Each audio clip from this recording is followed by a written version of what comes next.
Well, I was terrified. You know, I didn't really expect it. He just seemed to come out of nowhere.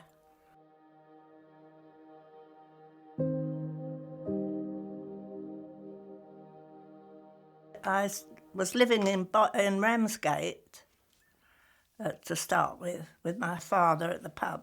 My playground was the beach, for miles of beach, lovely sandy beach. They had an amusement place down on the front, so of course it drew a lot of people down. There was a lot of pubs along the front. Everybody had a drink. Quite jolly.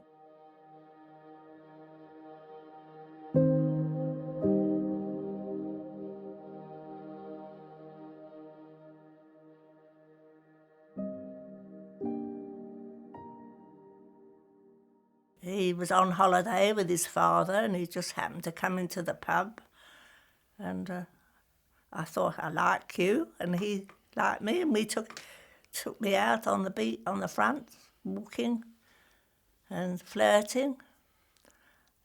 Just go out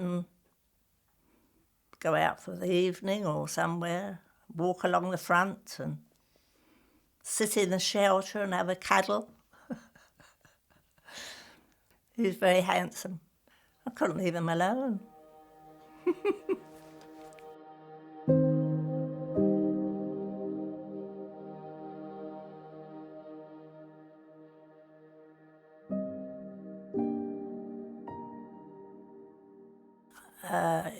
He was called up. He was in the Marines, and he went away. He looked very smart. The war was on, and other people were going to war and being called up. So you just took it part that was going on in life. Yeah, you couldn't do anything about it. If the army wanted you or the military wanted to call your husband up, you had to go, and you couldn't do anything about it, or boyfriend.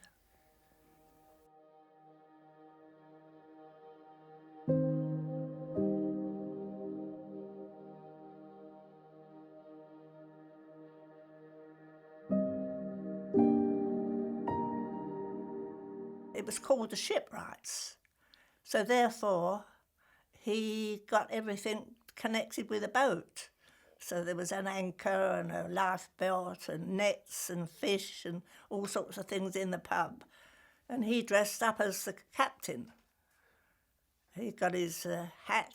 He thought he was the captain of the boat. And all his staff were dressed up in little white jackets. My sister used to come out and sing, and she'd put her top hat on and sing Broadway melody. And he did all this to entertain the customers, to keep them there, so they would keep spending their money.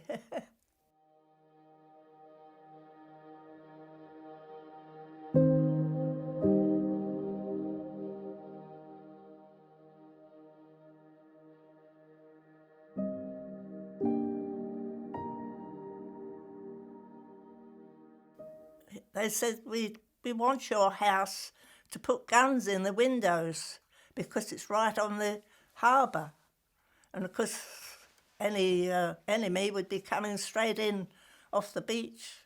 They took over one of our big room, our lounge, which was above the bar, and they took over that and put guns into the windows. It was so near France, right opposite France. It was the nearest point when the Germans were trying to get over here.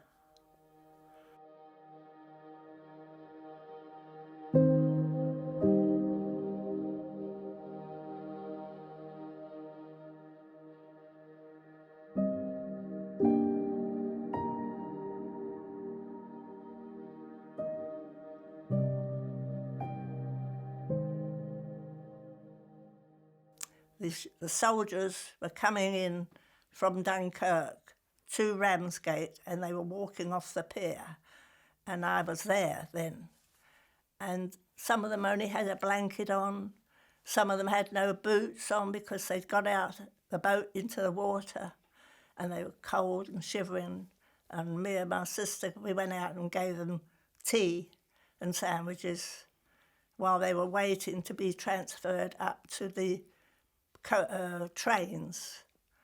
Yes, I felt very sorry for some of them. I was able to talk to some of them.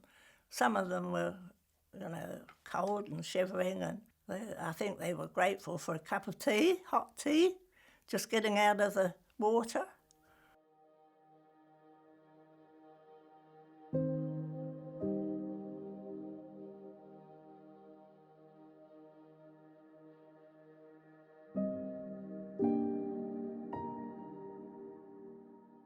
My father went to live with my grandmother, in Warwick Avenue. She had a pub there, in Warwick Avenue, and they stayed with her. But then my sister moved up to Yorkshire because her husband was working in Yorkshire. He was working on the coal mines, so she got herself a house up there. And I went and stayed with her. And then that's when I got myself a job in their factory. Because my father didn't want me to go in the forces. He was frightened I might get hurt or killed. It was a weird experience after never being in a factory.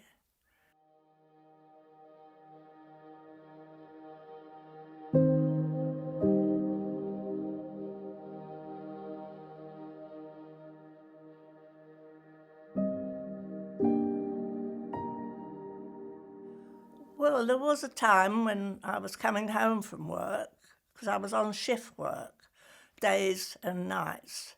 And during the day I had to walk because there was no buses, just along the country lane. And I was coming home and I left it a bit late and the air raid warning went and the plane came over and he was shooting at me.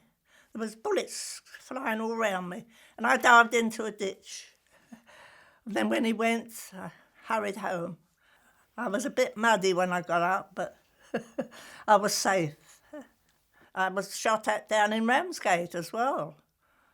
Me and my sister, we were running from the pub to the shelter, which was in the cliffs, like caves.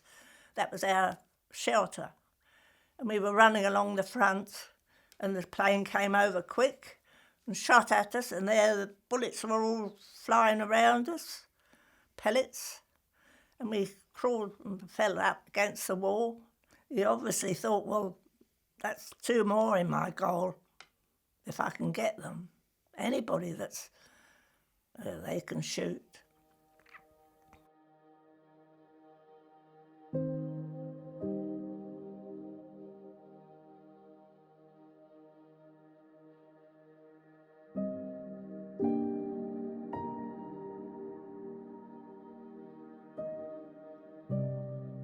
I realised I was lucky.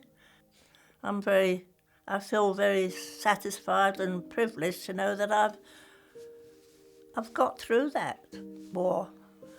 When you realise how bad it was for some people, getting bombed and their houses were bombed and they were injured. I mean, I was lucky.